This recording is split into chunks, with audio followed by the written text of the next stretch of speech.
अनुगुल जिला कणिया स्थित NTPC पाउंश pipe फाटी जिबारु बिजिगुल ग्रामर निम्मतइला साही पाउंश पानी रे बुड़ी जाइछि। प्राय 30 टी परिवार घरे पाउंश पानी पशिबारु समस्त संपत्ति नष्ट हो जाइछि। सूचना अनुसार कणिया एनटीपीसी प्लांट रु पाउंश जाउथिबा पाइपलाइन आज हठात निम्मतइला निकट रे फाटी जाइथिला। फल बिजिगुल ग्रामर निम्मतइला साही मध्य पाउंश मिशा पानी माड़ी जाइथिला। स्थानीय लोकों कहवा अनुसार प्राय 30 टी परिवार घर भितर पाउंश पानी पशि विभिन्न संपत्ति नष्ट हो जाइछि। एभली घटना पूर्वर बहु बार घटी। कारखाना कर्तृपक्षों अवहेला जोगु लोके नाही नथिबा असुविधा भोगुछंती। तेणु तुरंत पाउंश सफा करने सह लोकों क्षतिपूरण जोगाई देबाकू ग्रामवासी दाबी करछंती। ईश्वर पानी पिता तीर्थवासी पानी आमे घर भीतर छुआ पिला सब शोइथिलो। हठात एक शब्द शुभिला माने जेमती गोटे बम फुटिला पर गोटे शब्द शुभिला। शब्द शुभारू घर भीतर आम बाहर को आसलु। जिते बाहर को आसिक देखिलु पानी इतनी मात्रा रे माने पाउंश पानी इतनी मात्रा रे बहिला जेमती बन्या जल जेमती आसे sudden who who who who कही बहला। आम सांगे सांगे पाख तुरंत ताक एमजीआर को खबर देलु।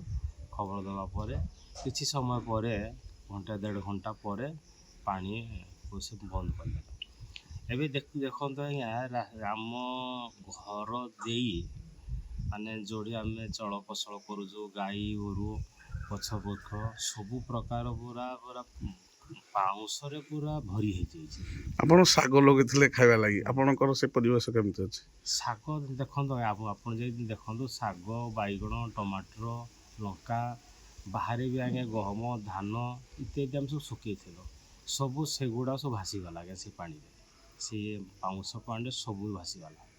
माने आमे बर्तमान विपदरे बसु धर आज ये जिनस हो जाए काली आउ को प्रकार जदि हम तेणु से एनटीपीसी कर्तृपक्ष को अनुरोध करुचु ये जिनसा जमी आगु न हुए माने पुनर्बार न हुए एपर्यंत प्रशासन पुलिस सहित आसी आलोचना है एनटीपीसी प्रशासन कहीं एपर्यंत आम पाक आसीना।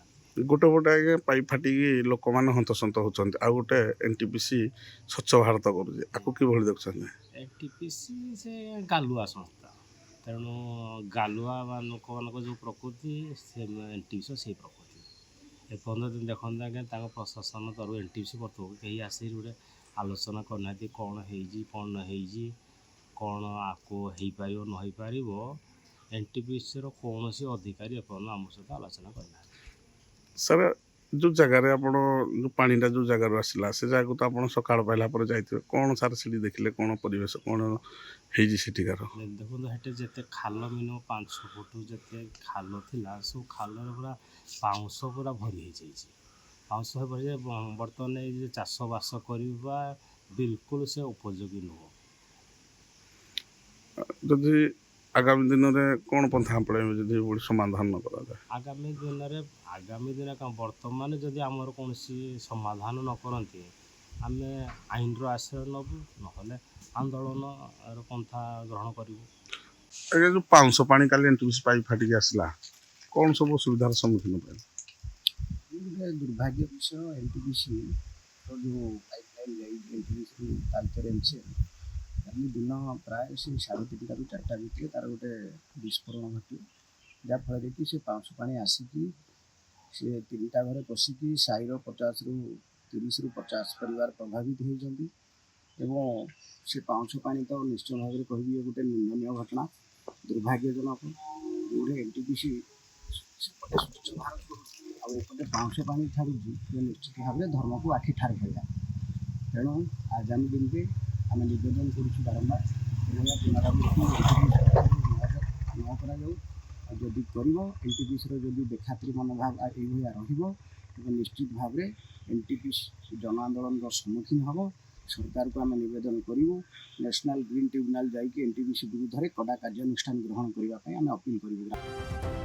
कणियारू विजय कुमार बेहेरा रिपोर्टर्स टुडे।